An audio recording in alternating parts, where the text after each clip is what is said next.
이사야서 38번째, 이사야서 51장입니다. 이사야서 51장부터 보겠습니다.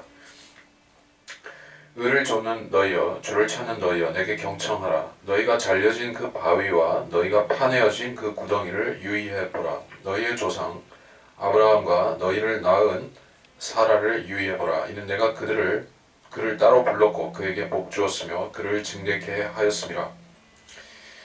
자, 51장에서 시작은 이스라엘의 조상 하나님께서 선택하고 지명하셔서 약속의 땅으로 가라고 하셨고, 거기에서 한 백성을 이루겠다고 주님께서 약속하신 그 조상에 대해서 말씀하고 있습니다. 그래서 1절에서 그 아브라함과 아브라함의 씨가 잘려진 바위, 파내어진 구덩이라는 표현은 당연히 그 은유적인 표현이죠. 우리가 이것과 관련 주를 찾는 너희여, 이것부터 먼저 말씀드리면 이사야서 55장 6절을 참조해 보겠습니다. 이사야서 55장 6절. 그를 찾을 만한 때 너희는 주를 구하며 그가 가까이 계실 때 그를 부르라. 그래서 주를 찾을 때 그 주를 찾는 자들이 주를 만나는 것은 하나님께서 허락하실 때, 즉 그를 찾을 만한 때에 구하라는 것이요. 이스라엘에게는 주를 찾을 때가 따로 정해져 있다. 그 기회가 항상 있는 것은 아니라는 것입니다. 그래서 하나님께서 초림과 재림을, 이 두 시기를 이스라엘의 구원을 위해서 주셨던 시기인 것이고, 자, 이 중간에 초림과 재림 사이에 간격이 있죠. 교회 시대. 이것은 주로 이방인 구원을 위해 주어진 때인 것이요. 그렇게 본다면은 주를 찾을 만한 때 찾는 너희여 라고 했을 때 55장 6절에서 읽은 바와 같이 그때는 초림과 재림이다 라는 사실입니다. 너희가 잘려진 바위, 파내어진 구덩이라는 표현, 이것은 시편 40편 2절을 참고해 보겠습니다. 시편 40편 2절.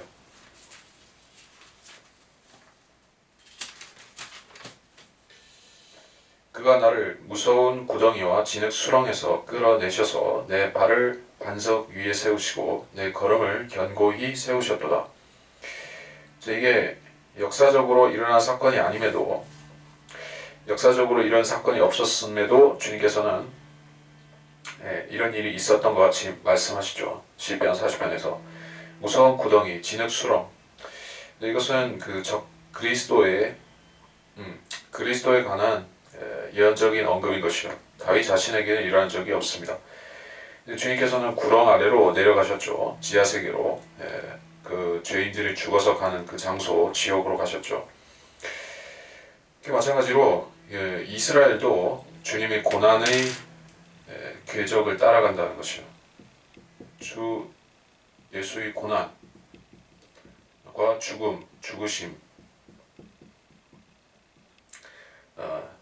지하세계, 이스라엘,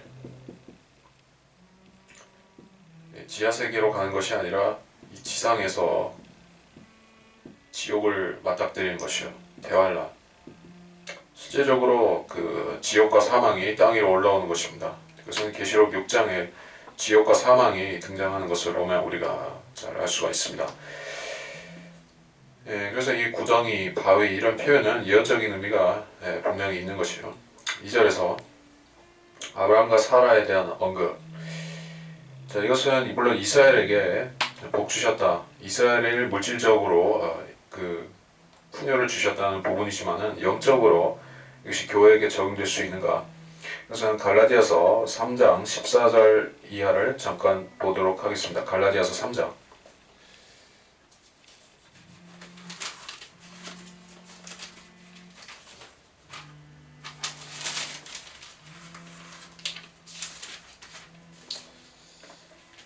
14절로부터 이는 아브라함의 복이 예수 그리스도로 말미암아 이방인들에게 미치게 함이며 또 우리로 하여금 믿음으로 말미암아 성령의 약속을 받게 하려는 것이라. 자, 15절 건너뛰고 16절 이제 그 약속들은 아브라함과 그의 씨에게 하신 것인데 많은 사람을 가리켜 씨 들이라고 말씀하지 아니하시고 한 사람을 가리켜 너희 씨라고 말씀하셨으니 그는 그리스도시라.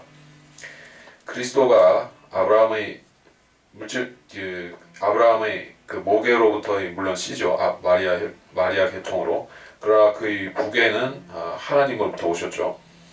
그래서 그는 아브라함의 씨면서 영원하신 하나님의 씨인 것이요. 그래서 아브라함과 너희를 낳은 사라를 유예해둬라.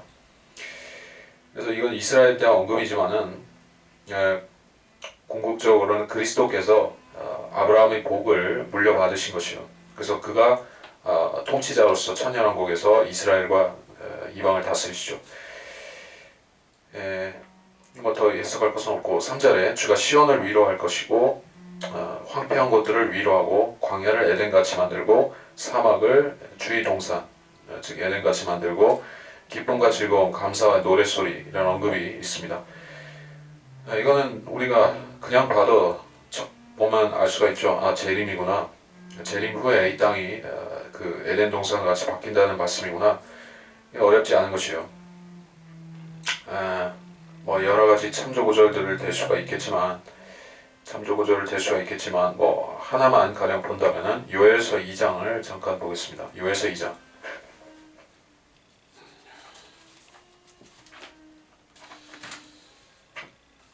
21절, 23절.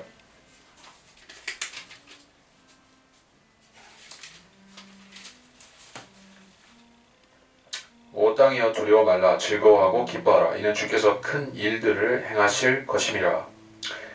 23절 너희 시온의 자녀들아 그때 즐거워하고 주 너의 하나님을 기뻐하라 이는 그가 이른 비를 너에게 적절히 주셨으며 또 그가 너희를 위하여 비를 내려주시되 이른 비와 늦은 비를 첫째 달에 내리게 하실 것임이라. 천년왕국 때 복된 소나기가 내린다는 말씀을 하시면서 자, 이것은 지금은 광야와 돌더미가 가득한 그런 팔레스타인 땅인데 주님이 오시면 과거에 그러니까 아담 시대에 그랬던 것 같이 아주 복된 낙원으로 바뀌게 된다는 말씀을 하고 있습니다. 자, 이거는 재림이고 초림이 아닌 것입니다. 4절부터 다시 내 백성아 내게 경청하라 오 내 민족아 내게 귀를 기울이라 한 율법이 내게서 나갈 것이며 내가 내 심판을 백성의 빛으로 남게 하리라. 내 의는 가깝고 내 구원이 나갔으니 내 팔이 백성을 심판하리라. 섬들이 나를 악망하여 그들이 내 팔에 의지하리라. 너희 눈을 하늘들로 들어올리고 그 아래로 땅을 살펴보라. 이는 하늘들이 연기같이 사라져버릴 것이요 땅이 옷처럼 낡아지며 거기에 거하는 자들은 같은 모양으로 죽을 것임이라. 그러나 나의 구원은 영원할 것이며 나의 은은 폐기되지 아니하리라. 4절 이하의 이 말씀의 요지는 자 보면 4절에서 한 율법이 내게서 나간다 말씀하셨습니다. 한 율법. 이건 모세를 통해서 주님이 그 12지파에게 제정하셨던 그 과거의 출애굽 시대의 율법이 아니죠. 무슨 얘기냐면은 율법은 이미 모세가 받았어요. 모세. 자, 여러분이 생각해 보시면 됩니다. 모세가 율법을 받아서 이스라엘을 주었는데 이스라엘이 율법을 지키다가 말았죠. 결국에 안 지켰습니다. 그래서 하나님께서는 율법을 지키지 않은 그 백성을 벌하신 것이요. 아시리아에게 넘기시고 바벨론에 넘기시고 결국엔 로마에 의해서 몰락하게 하신 것이요.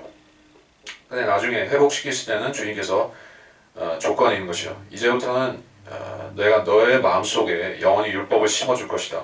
그래서 천년왕국에 들어가서 이스라엘은 율법을 지키고 사는 백성이다 하는 것이요.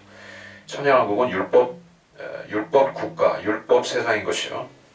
그래서 여기서 한 율법이 내게서 나간다는 것은 물론 같은 내용의 율법인데 강화된 것이죠. 산상수훈을 생각해 보면 되는 것이죠. 산상수훈. 마음속의 죄까지도 다 총괄하는 것이요. 그 행위뿐만 아니라 마음까지도 의로워야 되는 것이요. 의로워야 한다. 이것이 강화된 율법인 것입니다. 그 율법이 내게서 나간다. 그 재림이죠. 내 심판을 백성의 빛으로 남게 하리라. 그 주님께서 심판을 하시는데 그 심판은 주님께서 그 민족들의 심판을 하시죠. 민족들의 심판. 마태복음 25장. 실제로 양들과 염소들 그리고 모든 세상 민족들을 심판하시고 그들에게 땅을 나눠주실 것이에요. 그러니까 이스라엘은 이스라엘 그 유대인들에게 주고 나머지 땅은 이 의로운 그 양과 같은 자들에게 주시는데, 자, 그러한 심판, 그 심판이 백성의 빛이 된다는 것입니다. 주님께서 그 민족들에게 땅을 분배해 주시고 1000년 동안 통치하시면 그 의로운 세상은 그 어떤 방해도 받지 않고 지속되는 것이요. 그런 얘기를 하신 것이다. 5절에 내 의는 가깝고 내 구원이 나갔다. 내 팔이 백성을 심판한다 라고 했습니다. 여기서도 하나님의 의를 말씀하고 있죠. 의. 이것은 그 멜키세덱 주님께서 의와 화평의 통치자이신 것과 관련이 있습니다. 하나님의 의는 예수 그리스도인 것이에요. 구약 시대에는 그 율법을 주셨고 율법을 지키는 것이 인간으로서는 최상의 의였던 것이고, 근데 이제는 신약 시대가 되면서 이 율법이 아니라 예수 그리스도가 하나님의 의가 되었습니다. 그래서 의가 가깝다라고 하는 것은 재림이 가깝다는 말씀이죠. 여러분이 계속 보시면 재림이 가깝다는 얘기를 하고 있습니다. 내 구원이 나갔으니 마찬가지로 주님께서 오시는 것이 구원이죠. 내 팔이 백성을 심판하리라. 이스라엘이든 이방이든 여기서 내 팔이라는 것은 물론 예수 그리스도를 가리키는 것이죠. 하나님의 팔. 성경의 다른 데서는 하나님의 손이라고도 되어 있습니다. 오른손. 주님께서는 이렇게 그 육신으로 나타나시는 하나님이시기 때문에 이런 식으로 하나님의 팔이다라고 묘사가 됩니다. 그래서 섬들이 나를 앙망하여 그들이 내 팔에 의지한다. 섬들이 나를 앙망한다. 섬들은 이방을 의미하는 것이요. 실제적인 섬도 될 수 있고 이방 나라들을 말합니다. 민족들을 말하는 것이요. 결국에 재림하실 때 남아있는 민족들은 주님밖에는 소망이 없습니다. 마귀는 이미 그 무적의 끝없이 깊은 구렁에 던져지고 적그리스도는 불못에 들어가죠. 그러면 결국 주님만이 희망을 주님만이 그들이 바랄 수 있는 희망인 것이요. 6절에 너희 눈을 하늘들로 들어올리고 이 하늘 들이라고 했습니다. 하늘 들이다. 우리가 볼 수 있는 하늘은 두 가지죠. 지구에 창공이 있죠. 새들이 날아다닌다. 성경은 그렇게 말씀하는 창공이 있습니다. 그보다 더 높은 곳에는 우주 공간이 있죠. 그 위에는 우리가 볼 수 없는 셋째 하늘이 있습니다. 그래서 하늘들로 들어올리고 주님께서 어디로부터 내려오시죠? 셋째 하늘에서 우주를 거쳐서 우리 있는 이 창공 아래로 내려오시죠. 그러니까 하늘들을 보게 되면 거기서 주님이 내려오시는 걸 본다 이것이요. 올리브산으로 내려오시겠죠. 그 아래로 땅을 살펴보라. 이제 재림 때 이 땅이 어떻게 되는가 하는 얘기예요. 하늘들은 연기같이 사라지고 여기서는 마치 그 백보자 심판 때에 일어날 사건 같이 말씀하시지만은 이게 재림 때 일시적으로 이렇게 하늘들이 엄청난 변동이 일어나는 그런 얘기인 것입니다. 땅이 옷처럼 낡아지고, 그 재림 때 땅이 뒤집히죠. 산들이 평지가 되고 그 갈라지고 엄청난 그런 지각 변동이 일어나죠. 그런 얘기를 하고 있습니다. 그러면서 이것은 동시에 백보자 심판 전에 있을 그 엄청난 새 하늘과 새 땅이 도래하는 그 시점도 같이 얘기를 하고 있습니다. 무슨 얘기냐면 5절에서는 재림을 말씀하시다가 6절에서는 천년왕국 끝에 있을 일을 우리가 잠깐 들여다보고 있는 그러한 형국인 것이에요. 또 다시 말하자면 재림 때 있을 사건과 천년왕국 끝에 있을 사건은 약간의 유사점이 있죠. 주님이 재림하실 때에도 하늘들과 땅이 요동하고 땅이 뒤집힐 것이요. 근데 천년왕국 끝에는 완전히 뒤집히고 완전히 불탈 것이요.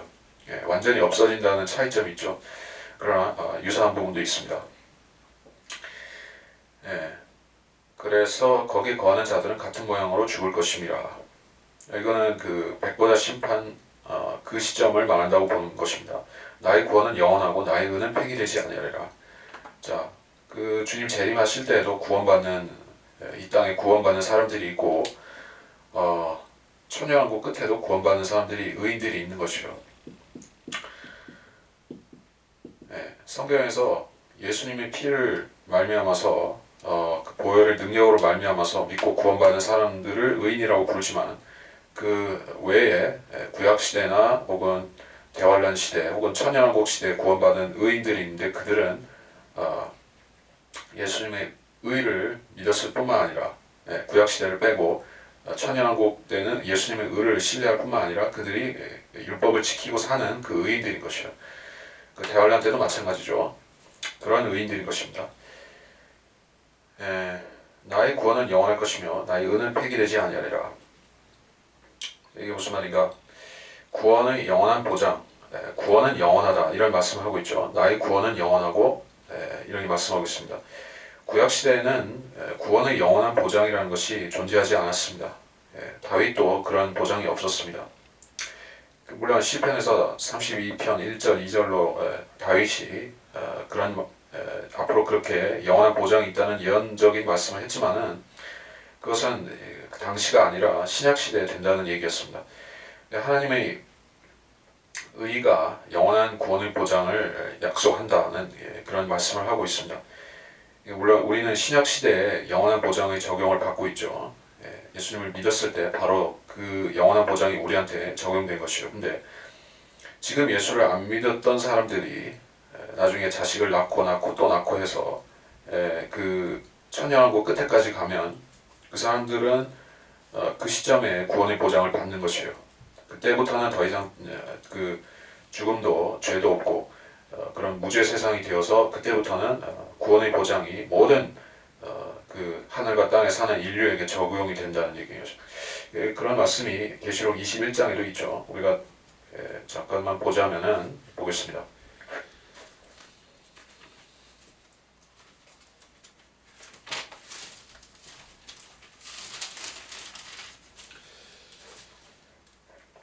자, 만물을 새롭게 한다는 말씀.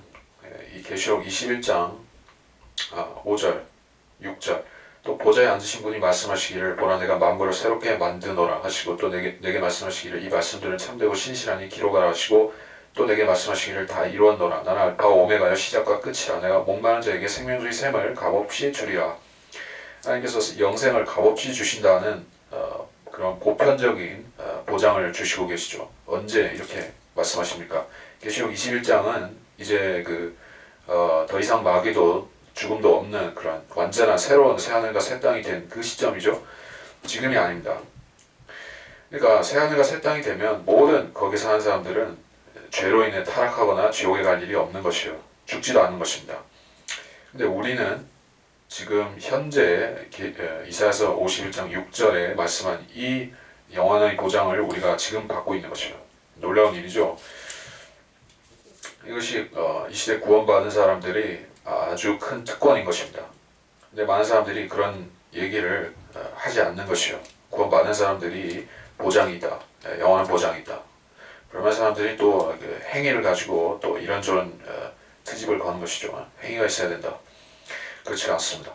7절부터 의를 아는 자들아 내 마음속에 내 율법이 있는 백성들아 내게 경청하라. 너희는 사람들의 비난을 두려워 말고 그들의 비방을 무서워 말라. 이는 좀이 그들을 옷같이 먹을 것이요 벌레가 그들을 양털처럼 먹을 것이며 그러나 나의 은은 영원할 것이요 나의 구원은 대대로 이어지리라. 자, 7절에서도 율법을 지키는 백성들에게 말씀하고 있죠. 마음속에 내 율법이 있는 백성들. 누구를 가리킵니까? 이미 천년왕국에 들어간 천년왕국에 들어간 유대인들에게도 적용이 되고 아니다. 천년왕국에 들어간 유대인들에게 적용이 안 되는 것이 사람들이 비난 이런 얘기를 하고 있죠. 이 시대에는 그 세상이 그렇게 하고 있죠. 유대인도 비방하고 그리스도인도 비방하죠.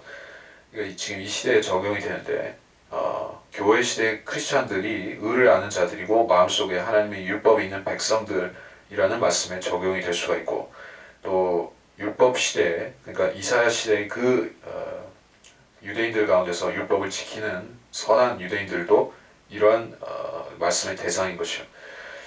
그래서 그들은 사람들이 비난을 받았죠. 율법을 지키지 않는 유대인들과 이방인들이 비난을 받았죠. 그걸 무서워하지 말라. 왜? 8절에서 좀이 그들을 옷같이 먹고 벌레가 그들을 양털같이 먹을 것이다. 이건 심판에 대한 말씀인데 이게 재림이죠. 다시 말해서 재림입니다. 이게 나의 구원은 대대로 이어지리라. 영원한 시대, 영원 시대를 말씀하는 것이요. 9절부터 오 주의 팔이여 깨소서 깨소서 힘을 내소서 옛날처럼 옛 세대처럼 깨소서 라합을 자르시고 용을 상하게 하신 분이 주가 아니시니까 바다 곧 큰 깊음의 물들을 마르게 하신 분이 주가 아니시며 속량받은 자들로 바다의 깊은 곳들을 건너도록 길을 내시니가 주가 아니시니까 그러므로 주의 구속받은 자들이 돌아오리니 노래하며 시온으로 올 것이요 또 영원한 기쁨이 그들의 머리 위에 있으리이다. 그들은 기쁨과 즐거움을 얻을 것이며 슬픔과 탄식은 달아나리로다. 달아나리이다. 9절에 믿지 않는 사람들은 성경을 은유적으로 해석해서 이것은 비유적이다라고 얘기를 할 만한 구절이 등장했죠. 라합, 용 같은 얘기입니다. 그러니까 성경에 용이 실제적인 그러한 피조물로 등장하기 때문에 사람들은 성경을 신화라고 부르고 또 믿기를 거부하는 것이요. 성경에는 믿을 수 없는 구절들이 많이 있다. 그럼 그렇지가 않습니다. 이 용은 사탄을 가리키고 있고 그 실제로 붉은색 용인 것이요. 계시록에 붉은 용이라고 등장하고 욥기에서는 리비아단이라고 나오죠. 자, 근데 여기서 우리가 관심을 가질 부분이 있는데 깨소서 힘을 내소서 이 깨소서라는 것은 주님이 일어나서 재림하시라는 뜻이고 성경에서 깨소서 하나님께 깨소서라고 하는 일어나소서 하는 것은 재림하시옵소서라는 뜻입니다. 재림을 촉구하는 그러한 기도라고 볼 수가 있죠. 왜냐하면 주님께서는 지금 실질적으로 하늘에서 주무시고 계신 것은 아니지만 마치 주무시는 것과 같이 이 땅에서 하나님의 백성들 그러니까 야곱의 자손들과 또 그리스도인들이 고난을 당할지라도 하나님께서 침묵을 지키고 계시죠. 세상을 벌하지 않고 물론 부분적으로 심판하기는 하시지만은 쓸어버리지 않고 참고 계시죠. 의인들의 고난을 두고 보시는데 그래서 하나님께서 지금 주무신다라고 성경적으로 표현하는 것이요. 참고 계신 것을 그렇게 말하고 있습니다. 우리가 이사야서 뒤에 우리가 또 보면은 깨신다는 술 취한 자가 일어나는 것 같이 그렇게 깨신다는 말씀이 나오죠.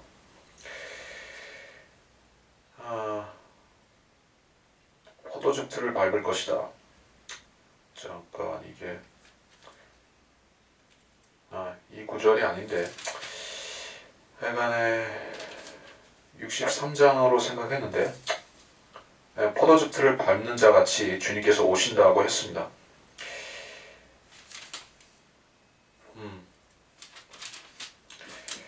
우리가 그 깨소서라는 표현에 대해서는 시편에도 있고 거기서도 살펴볼 수가 있을 것이요. 그리고 힘을 내소서 옛날처럼 옛 세대처럼 깨소서 옛날 이사야 시대에서 말하는 옛날은 언제일까요? 홍수전? 아니죠. 노아의 홍수 전에 라합을 자르시거나 용을 상하게 하신 적은 없었을 것이요. 이거는 그 창세기 1장 1절과 2절 사이에 있었던 그러한 심판을 말하는 것은 아닌 것 같습니다.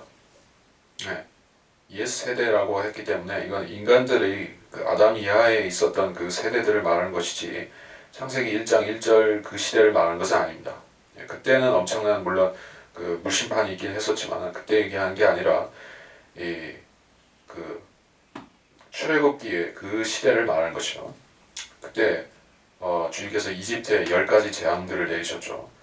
그리고 마침내 주님께서 광야로 이스라엘을 인도하셨을 때 거기서 주님께서는 천사들의 음식을 그 이스라엘 백성들에게 베푸셨던 것입니다. 천사들의 음식인데 그것은 그 만나라고 불렸고 고수불씨 같았는데 그것이 리비아단의 머리를 취해서 주님께서 주신 음식이라 성경에 그렇게 나온 것입니다. 우리가 그 관련된 구절을 찾아보자면은 리비아단으로 찾아보면 나올 것이요.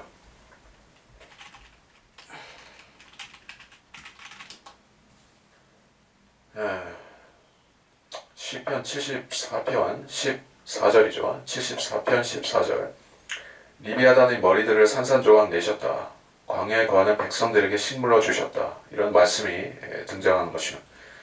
그래서 라합을 왜 자르셨는가? 용을 상하게 하신 것. 즉 여기 용의 머리를 하나 상하게 하신 것이요. 용이 7머리가 있습니다. 그 7왕을 가리키는 7머리가 있는데 그 중에 아마 하나를 자르신 모양이에요. 그래서 용을 상하게 하시고 거기서 만나를 내리신 것입니다. 그런 일을 여기 가리키고 계신 거예요. 그래서 10절에서는 홍해를 건넜던 그 사건을 연이어서 말씀하시죠. 이게 다 연관되어 있는 것이라는 얘기예요.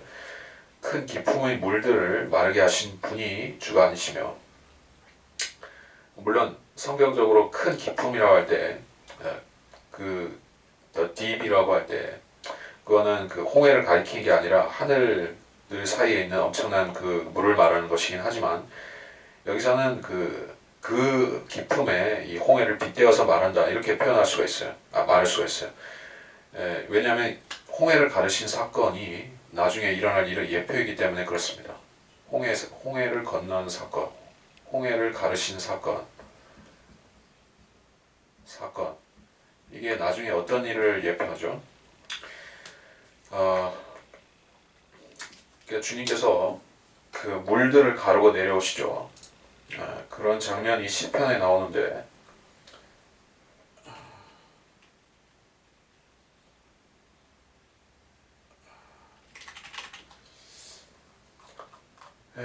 우리가 그걸 지금 찾아볼 수 있을 물들 그렇죠. 물들에 대해서 시편 77편 16절에는 오 하나님이여 물들이 주를 보았나이다. 물들이 주를 보고 물들이 두려워했으며 깊은 곳들도 떨었나이다. 홍해에 있었던 사건 이상의 엄청난 그 기품을 가르는 사건을 말씀하고 계시죠. 그래서 하늘 위에 물들이 있습니다. 시편 148편 4절에 너의 하늘들의 하늘들과 하늘들 위에 있는 너희 물들아 그를 찬양하라 이런 말씀이 있죠.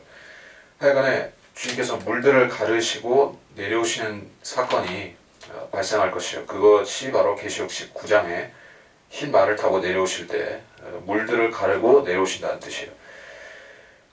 그때 속량받은 자들로 바다의 깊은 곳들을 건너도록 길을 내신다. 여기 내신 과거라고 말씀하시니까 이거는 홍해를 건넌 사건인데 앞으로도 유사한 일이 일어날 것이요. 주님께서 재림하시면 혼자 물들을 가르고 내려오시는 게 아니라 수억 그러한 그 구원받은 사람들 유대인과 그리스도인과 모든 시대의 그 구원받았던 사람들 다 데리고 내려오시죠. 그 사건이 여기서 속량받은 자들로 바다를 건너게 하시는 그 사건이라는 얘기입니다. 그러니까 이것은 홍해에 있었던 사건은 앞으로 있을 재림의 예표인 것이요. 11절 그러므로 주의 구속받은 자들이 돌아오리니 이것은 그 이스라엘의 남은 자들을 지상에서 남은 자들을 말하는 것이요. 그 천년왕국이 시작될 때 그들이 본토로 돌아오는 말씀을 하고 있습니다. 영원한 기쁨이 그들의 머리 위에 있으리라. 자, 영원한 말씀을 했었기 때문에 이 영원하다는 것은 이스라엘이 이제는 민족적으로 영원한 구속을 받아서 다시는 배교하지 않는 그러한 민족이 된 것을 말씀하고 있어요. 기쁨과 즐거움을 얻고 슬픔과 탄식은 달아난다. 또 역시 재림입니다. 재림의 특징, 그 원수들에게는 공포와 절망과 그런 경악이고, 그 이스라엘과 교회에게는 기쁨과 즐거움인 것이요, 또 영원한 기쁨인 것입니다.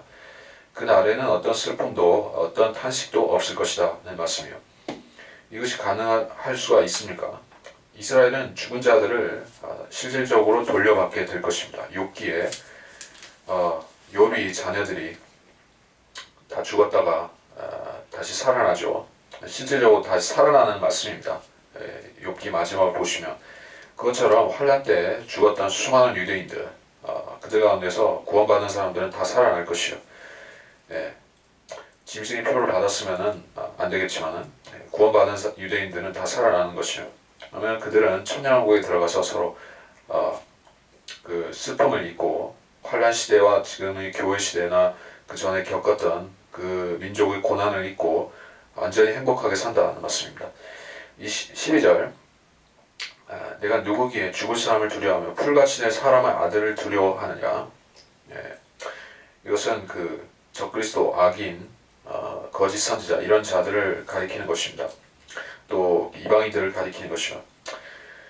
지금의 유대인들은 누구를 두려워하죠? 그 하나님을 두려워하는 것이 아니라 세상을 두려워하고 있는 것이요.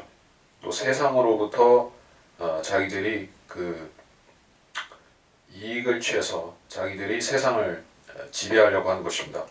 그 세상을 지배하기 위해서 그들은 끊임없이 사악한 계획을 꾸미고 있는 것이요, 유대인들이. 그래서 세상을 두려워하기 때문에 유대인들이 그 타락에서 벗어나지 못하는 것이요. 더 이상 천년왕국 때가 되면 유대인들은 이방인들에게 의존할 필요가 없게 되는 것입니다. 왜? 하나님께서 완전한 안식을 그 유대인들의 땅에 허락하시기 때문에 더 이상 이방 나라들의 손을 벌릴 필요가 없는 것입니다. 13절, 하늘들을 펴고 땅에 기초를 놓으신 주 너를 만드신 이를 잊어버리고, 압제자가 또 압제자의 분노, 이런 말씀을 하고 있습니다. 압제자가 적그리스도를 말하는 것이요, 적그리스도가 이스라엘을 압제하는 자라고 여기 말씀하고 있습니다. 이스라엘의 악한 통치자죠. 스가랴서 9장 8절을 보자면은 이렇습니다. 스가랴서 9장 8절.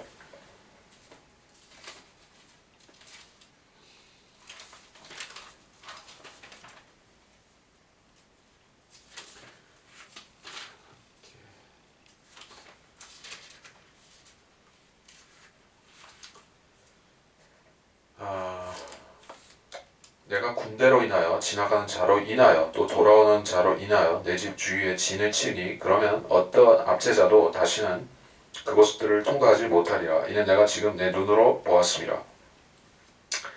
이 압제자가 역사적으로도 이스라엘이 배교했을 때 많은 압제자들이 이스라엘을 괴롭히고 사로잡아가곤 했었죠. 대표적인 자가 그 느부갓네살이고, 그래서 이스라엘이 사로잡혀갔던 사건들이 결국에 하나님께서 그들의 배교 때문에 압제자들의 분노에 자기 백성을 주님께서 넘겨주셨던 것이요. 근데 여기서는 날마다 계속해서 두려워한다. 고난이 지속되는 것을 이렇게 말씀하고 있습니다.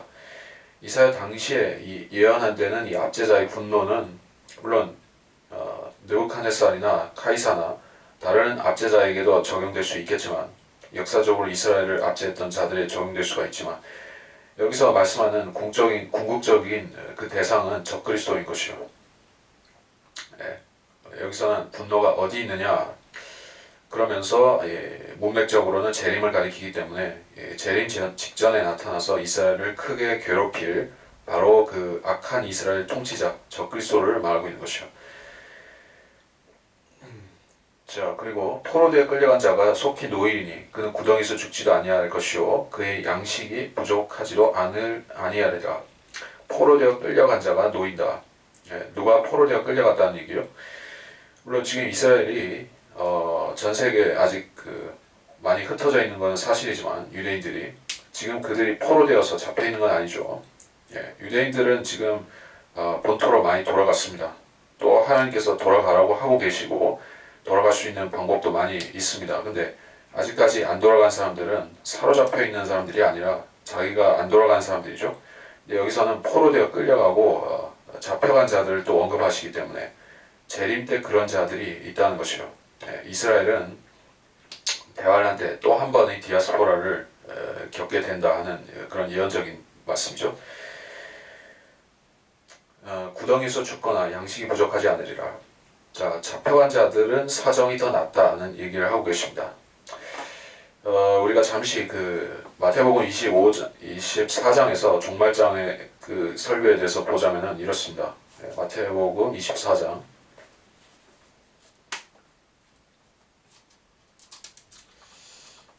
자, 마태복음 24장에 15절 이하에 말씀하시는 부분을 보면 선지자 다니엘을 통하여 말씀하신 멸망에 가증한 것이 거룩한 것의 선것을 보리니 읽는 자는 깨달으라 하고 그 뒤에 쭉 말씀하시기를 도망가라, 서둘러서 도망가라, 피난 가야 된다, 대환란이 있을 것이기 때문에 어서 도망가야 된다, 이런 말씀을 쭉 하고 계시죠. 그 도망가지 않고 그들이 도망을 못 가거나 하게 되면은 결국에는 죽임을 당한다는 얘기예요. 그리고 죽임을 당하건 아니면 사로잡혀 갈 것입니다. 사로잡혀간 자들은 주님께서 나중에 건져주신다는 얘기를 얘기하고 있습니다. 그래서 15절, 그러나 나는 주 너의 하나님이니 파도가 노하는 바다를 가르는 이라, 만군의 주가 그의 이름이라. 이게 또 홍해를 가르신 사건을 언급하면서 또 동시에 앞으로 있을 재림, 그 하늘 위에 있는 바다를 가르시는 그 주님을 또 말씀하고 계시고, 16절, 내가 내 말들을 내 입에 두었고 내 손의 그늘로 너를 덮었으니 이는 내가 하늘들을 펴고 땅의 기초들을 놓고 시온에게 말하기를 너는 내 백성이라 하려 하였음이라. 물론 이사야를 내가 내 말들을 내 입에 두었고, 이사야를 가리킨다고 볼 수도 있지만은 여기서는 너는 내 백성이라 하고 있기 때문에 이스라엘 자체를 말한다고 보는 것이 맞죠. 이스라엘을 하나님께서 어떤 존재로 부르셨는가? 세상을 구원시키기 위한 선지자 민족으로 하나님께서 애초에 불렀던 것입니다. 그래서 이스라엘이 율법을 잘 지키면 이방 나라들이 유대인들이 하는 걸 보고 하나님을 두려워하게 되고 또 회개할 기회가 생기는데, 그렇게 안 하기 때문에 결국 이스라엘도 망하고 이방도 망하는 것이요. 내가 하늘들을 펴고 땅의 기초를 놓고 시온에 말하기를 너는 내 백성이라 하려 하였음이라. 하려 하였음이라. 그러나 그렇게 되지 않았다는 것이요. 이스라엘은 하나님의 백성이 온전히 되기 전에 하나님의 규제를 벗어나고 타락해버렸습니다. 그래서 하려 하였음이라로 지금은 되고 만 것입니다. 그러나 앞으로는 실제 되겠죠. 재림 때. 17절 이하에 주의 손에 있는 그의 분노의 잔을 마신 오 예루살렘아 깨어라 깨어라 일어서라. 내가 비틀거리게 하는 잔의 찢기에 취했으며 그것을 완전히 짜내 마셨도다. 그녀가 낳은 모든 아들들 가운데 그녀를 인도할 자가 없고 그녀가 길렀던 모든 아들들 가운데 손으로 그녀를 이끌어줄 자도 없도다. 이 두 가지 일이 내게 임하였으니 누가 너를 위하여 슬퍼하랴. 황폐와 파괴와 기근과 칼이라. 내가 무엇으로 너를 위로하랴. 네 아들들이 실신하여 마치 그물에 걸린 들소같이 모든 길머리에 누워있으니 그들에게는 주의 분노와 하나님의 힐책이 가득하도다. 자, 17절 이하의 말씀은 대환란을 구체적으로 아주 생생하게 묘사하고 있다, 이런 부분인 것이요. 어떻게 우리가 그걸 알 수 있는가? 예레미야서와 비교해 보면은 너무나 유사한 본문이죠. 거의 비슷합니다. 예레미야 25장 15절로 18절을 보면 거기에도 분노의 잔해가 같은 말씀이 있습니다. 읽진 않겠고, 여기서 예루살렘은 깨라 깨라 일어서라 이렇게 말씀을 듣고 있는데, 우리가 이것은 당연히 마태복음 25장의 열처녀의 비유에서 그들이 그 잠에 취해 있는데 주님께서 신랑이 오셔서 그 처녀들, 그렇죠? 그 혼인식에 참석할 그 친구인 처녀들을 부르시는 그 장면과 연결될 수가 있습니다. 깨어야지 그들 올라갈 수가 있습니다. 그런데 그 기름을 준비하지 못한, 즉 그 거룩한 행실과 또 예수 그리스도에 대한 믿음이 준비되지 않은 환난 성도들, 유대인들은 못 올라가죠. 교회 시대의 크리스찬들이 아닌 것입니다. 내가 비틀거리가는 잔이 찢기에 취했고 완전히 짜 마셨도다. 이거는 이 잔은 그 바벨론, 그 멸망받을 바벨론이 주는 그 가증한 금잔인 것이요. 계시록 17장이라든지 잠깐만 보면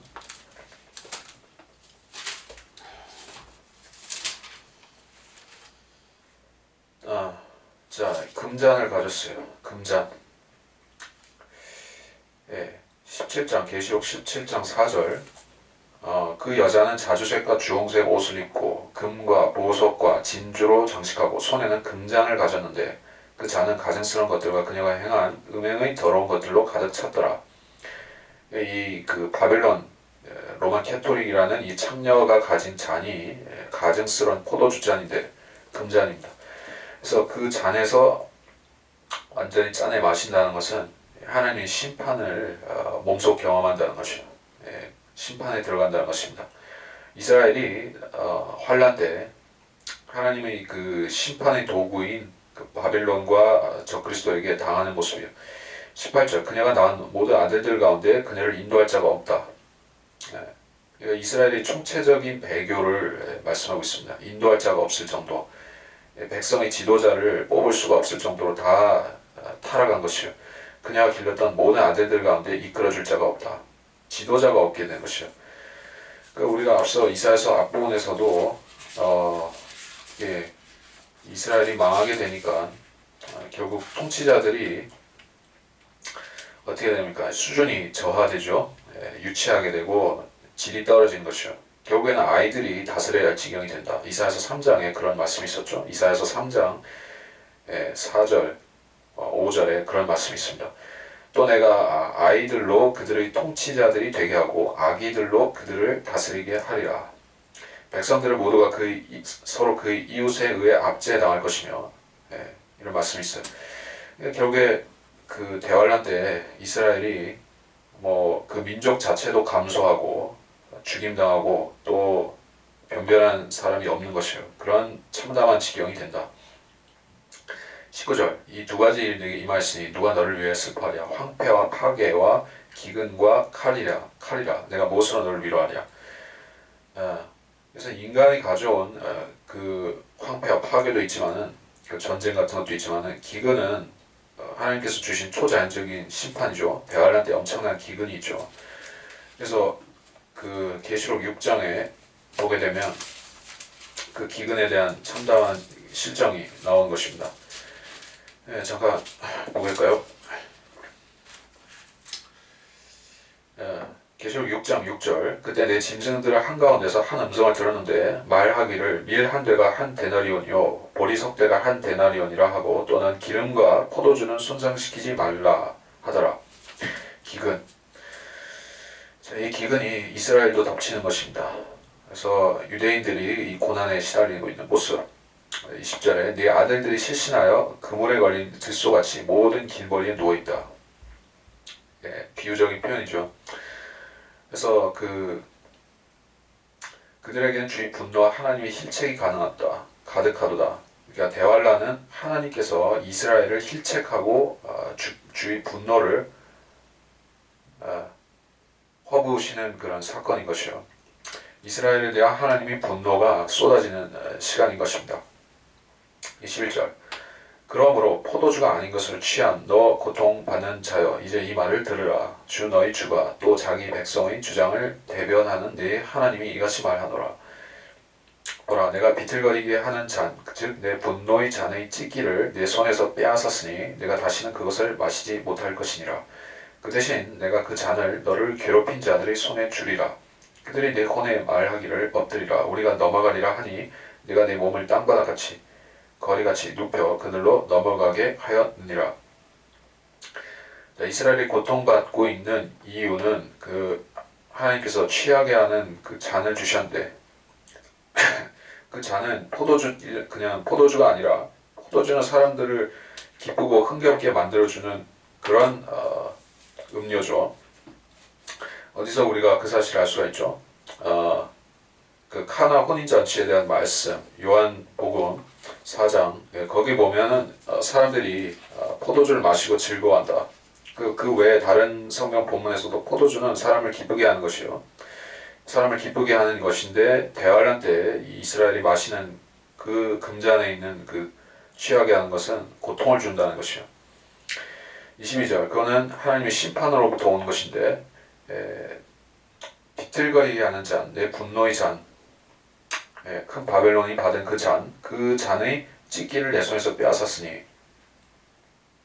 이스라엘에 대한 심판을 주님께서 온전히 100% 실행하신다면 그들은 멸망할 수밖에 없다 얘기입니다. 근데 하나님께서 그렇게 안 하시고 여지를 남겨놓으시는 것이에요. 남은 자들의 회복에 대한 말씀입니다. 유대인 남은 자들의 회복.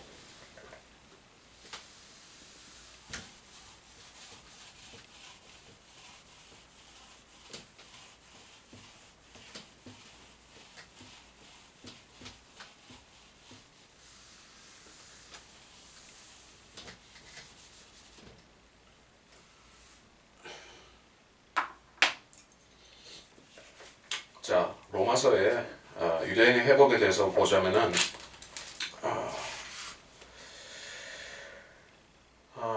주님께서 본래 가진 유대인들을 잠시 제하시고 이제는 이방인들을 그 접붙임으로써 구원받게 하셨는데 다시 유대인을 선택하실 때가 온다는 그것이 로마서 11장의 그런 교리이자 예언적인 말씀입니다. 특히 우리가 로마서 11장에서 주목해야 될 구절 중에 하나가 25절이죠. 읽어보면 형제들아 너희가 스스로 지혜 있는 채 하지 않게 하기 위하여 이 신비를 너희가 모르기를 내가 원치 아니하노니 이는 이방인들의 충만함이 차기까지는 이스라엘의 일부가 완고하게 된 것이라. 이 말씀을 해석 못하면 재림에 대해서 많이 모를 수 있는 것이에요. 이스라엘의 일부가 완고하게 되었지 전부가 망하는 것이 아닙니다. 지금도 이스라엘은 예수님을 안 믿지만은 대다수가 안 믿지만은 그것은 하나님께서 보실 때는 일부가 완고하게 된 것이요.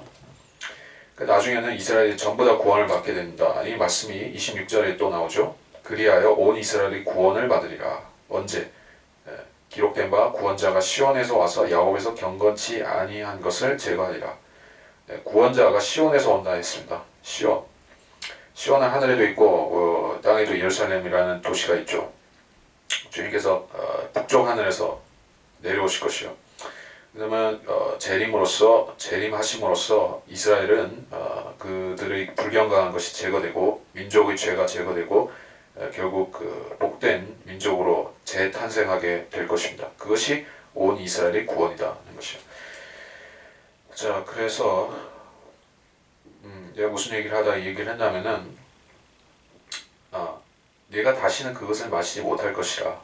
하나님께서 22절에 본문 그 51장 22절에 이스라엘을 완전히 심판하시려면은 그들이 그 심판의 잔에 찢기까지 마시도록 두시었겠지만은 그렇게 안 하고 빼앗으신다는 것이요.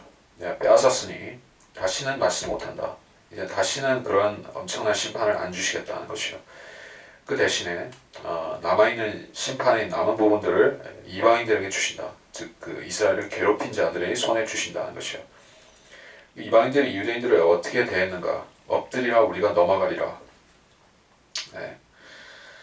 유대인들을 말살하고 멸시하고 모독하고 물론 지금까지 역사 가운데서 그런 사건들은 많이 있었지만 시리아의 구약시대 시리아 안티오쿠스 에피파네스라는 왕도 그래 했었고 카이사가 보낸 티투스도 그렇게 했었고 많은 독재자들과 또 많은 제왕들이 이스라엘을 멸시했었던 것이요. 여기서 분명히 멸시한다는 의미가 있죠. 엎드리라는 것이요. 사실 이스라엘은 하나님께서 이 땅에 어떤 족속으로 주신 백성이죠? 주님께서 정확하게 말씀하신 것이요. 이스라엘은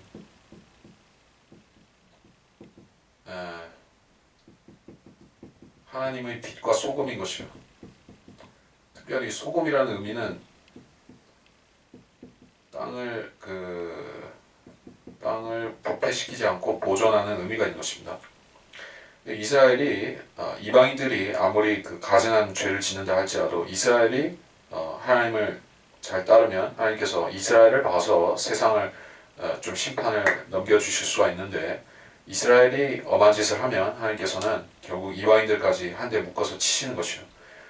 이스라엘이 이 세상 심판의 하나의 지표라고 볼 수가 있죠. 이스라엘이 점점 타락한다, 가증한 짓을 한다 하면은 하나님께서 이 이스라엘을 맛을 잃은 소금으로 간주하시겠죠. 그럼 사람들에게 바깥에 내버려져서 사람들에게 밟힌다라고 주님이 말씀하셨죠. 그게 대환란의 의미도 될 수 있죠. 이스라엘이 지금도 밟히고 있지만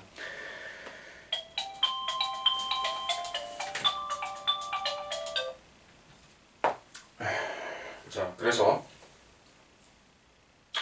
어디까지 했는가? 마지막 절을 지금 보고 있는데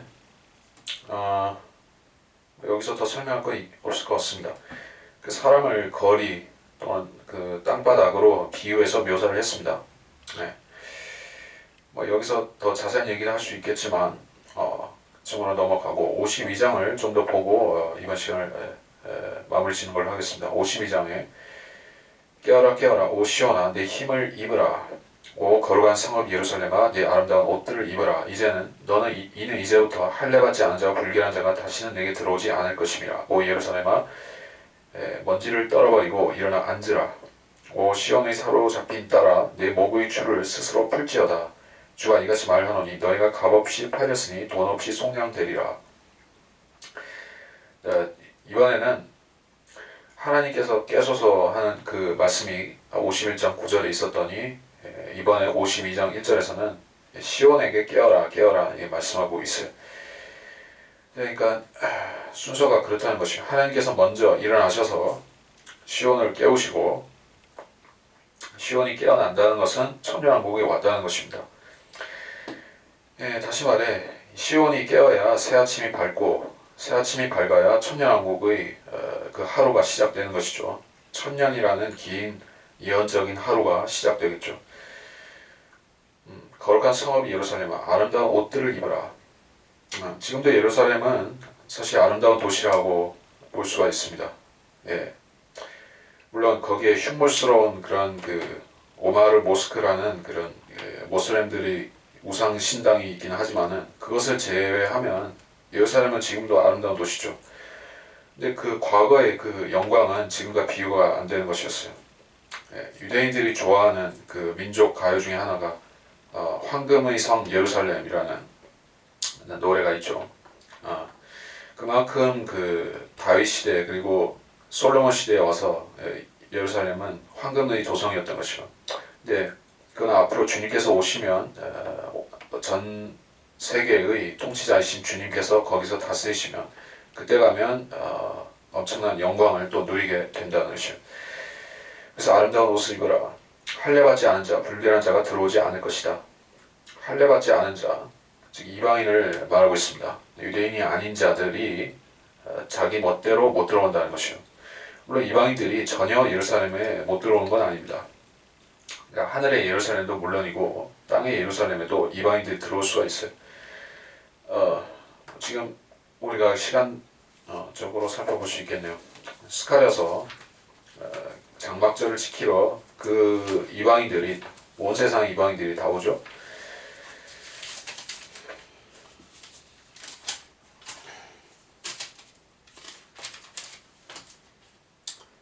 스가랴서 14장 16절 예루살렘을 치러 온 모든 민족들 가운데서 남아있는 자도 각기 그 왕군이 주께 경배하러 또 장막절을 지키려고 해마다 올라올 것이라.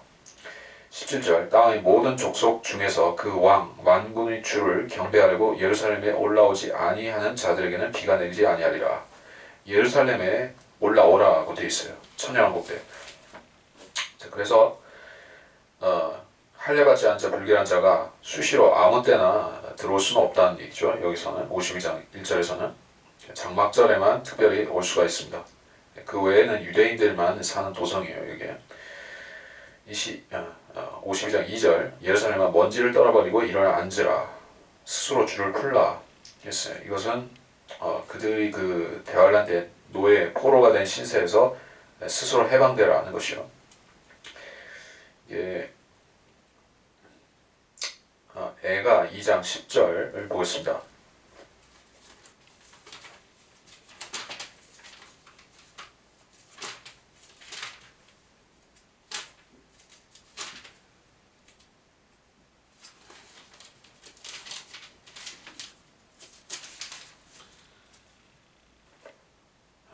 시온의 딸의 장로들이 땅에 앉아 침목을 지키고 티끌을 머리에 쓰고 굵은 배로 몸을 둘렀으니 예루살렘의 처녀들도 머리를 땅에 내려 뜨리는도다. 예루살렘의 처녀들, 물론 열처녀도 상관이 되지만 이 처녀들이란 거는 유대인들이 그 대환란 때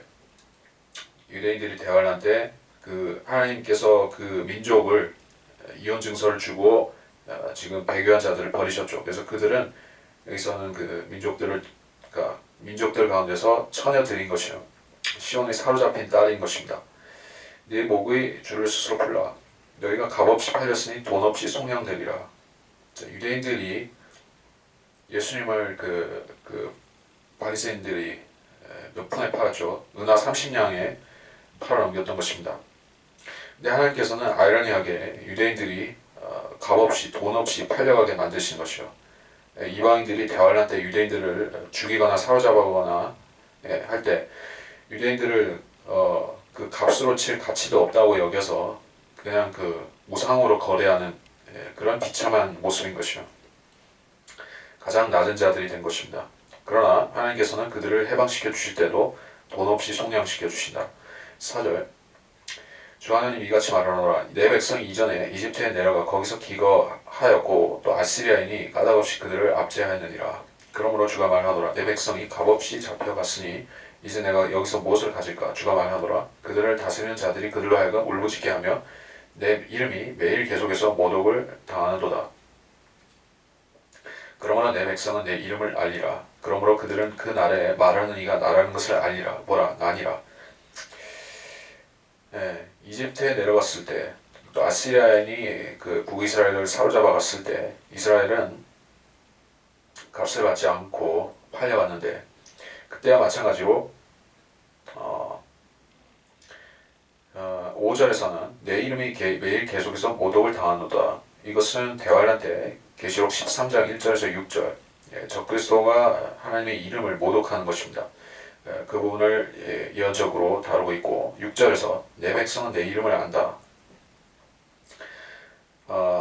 하나님께서 내 백성 이스라엘이 내 이름을 알리라. 하나님의 이름을 어떻게 하나님 이름은 여호와가 아닌가 여러분 생각하겠죠. 물론 여호와는 하나님의 이름이 맞습니다. 근데 육신으로 나타나신 여호와가 예수라는 그리스도라는 사실은 유대인들이 지금은 대부분 모르죠. 그래서 하나님께서 내 이름, 주 예수 그리스도라는 내 이름을 이제는 내 백성이 알리라는 그 얘기를 하는 것이요. 유대인들이 예수를 믿는 놀라운 사건이 있을 것입니다. 그의 환난 끝에 그렇게 될 것이요. 그들은 그날에 말하는 이가 나라는 것을 알리라. 예수 그리스도에 대해서 알고 그분을 영접하게 될 것이요. 이게 전부 환난과 예수 그리스도의 재림과 관련된 말씀이라는 것은 기본적으로 알고 그런 식으로 이해하고 넘어가는 것입니다. 자세한 것은 해석이 틀릴 수도 있지만 7절에서 좋은 소식들을 가져오며 화평을 선포하고 좋은 번영의 기쁜 소식을 가져오며 구원을 선포하여 시온을 향하여 말하기를 내 하나님이 통치하시는도다 하는 자의 발이 산들 위에 있을 때 어찌 그리도 아름다운가. 네 파수꾼들이 목소리를 높이고 목소리를 합하여 그들이 노래하리니 이는 주께서 시온을 다시 데려오실 때 그들이 눈을 마주 볼 것이니라. 좋은 소식들, 화평. 이 말씀의 그 신약에서 인용된 단락이 로마서 10장 15절 우리 신약 은혜 복음에 대해서 말씀하시면서 이걸 인용했습니다. 그러면 이게 은혜 복음에 대한 말씀으로 끝나는 얘기인가 이렇게 생각하는데 그것이 바로 그 대부분의 신학자들이 그런 식으로 해석하죠. 로마서 10장 15절에 근거해서 이사야서 52장 7절을 해석하려고 하는 것입니다. 그러면 이게 초림 때 있었던 일, 그 신약 시대가 시작됨으로써 이게 이루어진 맞습니다. 이렇게 끝나게 되겠죠.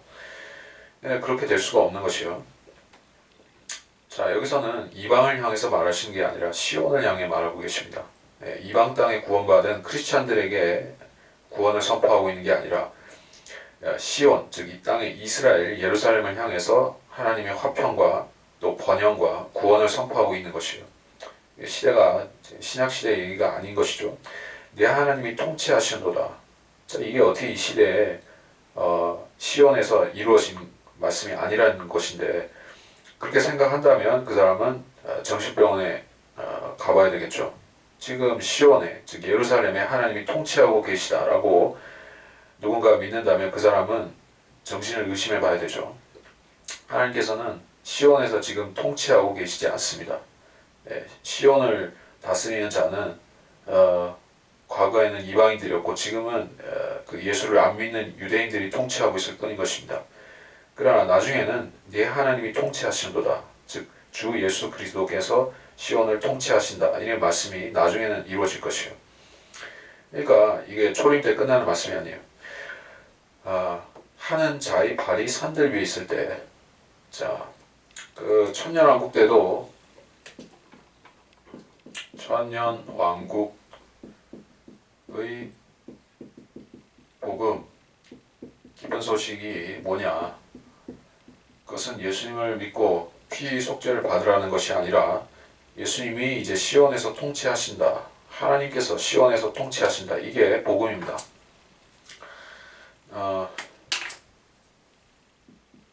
주 예수 그리스도의 통치, 이것이 천년왕국 때 전파되는 복음입니다. 그 복음을 전파하는 자들이 여기 있다고 여기 나오죠. 그런 자들이 발이 산들 위에 있다. 그들이 그 이방 땅으로 가서 주 예수 그리스도의 통치를 선포하는 것이요. 그런 자들이 우리도 될 수 있을까요? 우리는 통치자들이니까 우리도 해당이 될 수 있죠. 백성들에게 그런 메시지를 알릴 수가 있죠. 8절 내 파수꾼들이 목소리를 높이고 목소리를 합하여 그들이 노래하리니 이는 주께서 시온을 다시 데려오실 때 그들이 눈을 마주볼 것이다. 이스라엘의 파수꾼들이 목소리를 높이고 노래한다. 인간 파수꾼을 말하는 것이라고 보면 되겠습니다. 혹은 그 하나님께서 이스라엘을 위해 지명해 두신 그런 하늘의 영적 권세들도 의미할 수가 있겠지만 여기서는 사람이라고 보는 편이 더 타당하겠죠. 주께서 시온을 다시 데려오실 때, 시온이라는 도성 자체는 사로잡혀간 게 아니지만 거기 거하는 자들이 잡혀가기 때문에 그 거민들을 다시 데려오신다는 얘기죠. 그들이 눈을 마주 볼 것이니라. 누구와? 주님과 마주칠 것이라는 얘기죠. 주님이 시온에 들어오셨기 때문에 9절부터 조금 더 보고 마치겠습니다. 너희 예루살렘의 황폐한 곳들아 기쁨을 바라며 함께 노래하라. 이는 주께서 그의 백성을 위로하셨으며 그가 예루살렘을 구속하셨음이라. 주께서는 모든 민족들의 목전에서 그의 거룩한 팔을 나타내셨으니 모든 땅의 끝들이 우리 하나님의 구원을 보리라. 그렇죠. 여기 10절까지 보고 마치겠습니다. 너희 예루살렘의 황폐한 곳들아 기쁨을 바라며 노래하라. 이것도 재림이죠. 지금 예루살렘은 황폐한 곳들이 아니죠. 예루살렘은 뭐 대단히 번영한 도시는 아니라 할지라도 꽤 그 사람이 많이 사는 도시로 됐습니다. 지금은 유대인들도 살고 이방인도 살고 그 황폐한 곳이 아닌데 근데 환란 끝에 되면 그때가 황폐하게 되는 것이요. 그 성읍의 절반이 사로잡혀가고 여자들이 욕을 당하고 그런 말씀이 있죠. 스가랴서에 보면 뭐 지금 시간상 있지 않겠고 그의 백성을 위로하셨고 예루살렘을 구속하셨다. 이것도 역시 재림인 것이요. 그러니까 지금 예루살렘의 지위, 예루살렘이라는 실제적인 이 도성, 예루살렘 도성은 지금 어떻게 돼 있죠? 이스라엘 유대인들이 그러니까 시료 지배를 하고 있지만 시료 지배, 그러니까 군사적, 정치적으로 시료 지배는 하고 있지만은 그 국제 연합이 그것을 인정하지 않고 있죠. 그리고 이렇게 아랍 연맹은 그러한 이스라엘을 계속해서 비난하고 그 예루살렘 땅은 그 마호메트의 자손들에게 돌아가야 된다라고 계속해서 주장을 하고 있는 상황인 것이요. 그래서 유엔에서 지금 궁극적으로 하고자 하는 것은 유대인들이 시료 지배하고 있는 이 땅을 탈취해서 유엔의 관할로 만든 다음에 이것을 아랍인들에게 양도해 주려는 것이요. 아랍인들. 말하자면은 거기 지금 소유권을 주장하는 자들인 그 팔레스타인 사람들이죠. 그 자들에게 주고 팔레스타인 독립 그 국가, 팔레스타인 국가의 그 수도로 삼게 하려는 것이요. 그러면 그곳이 이제 모슬렘의 도시가 된다는 것입니다. 하나님께서 성경에 그렇게 복 주시고 천년왕국에 대해서 강조하실 때도 항상 예루살렘을 그 왕의 도성이라고 말씀하시는 그 복된 예루살렘을 모슬렘들이 자기들이 종교 중심지로 삼겠다는 것이요. 왜 우리가 이런 시국에 대해서 시대에 대해서 유의할 필요가 있는가? 예루살렘은 하나님께서 회복시키신다는 것을 우리가 확신하면 되는 것입니다. 예루살렘은 하나님께서 구속할 것이요. 그리고 모든 민족들의 목전에서 그렇게 하실 것입니다. 그리고 그분이 거룩한 팔, 즉 예수 그리스도를 통해서 예루살렘을 구속할 것입니다.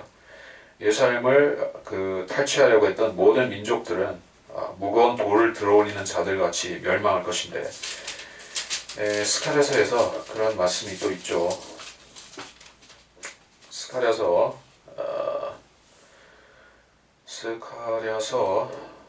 스가랴서 12장 9절에 보면 그 날이 오면 내가 예루살렘을 치러 오는 모든 민족들을 멸하고자 하리라.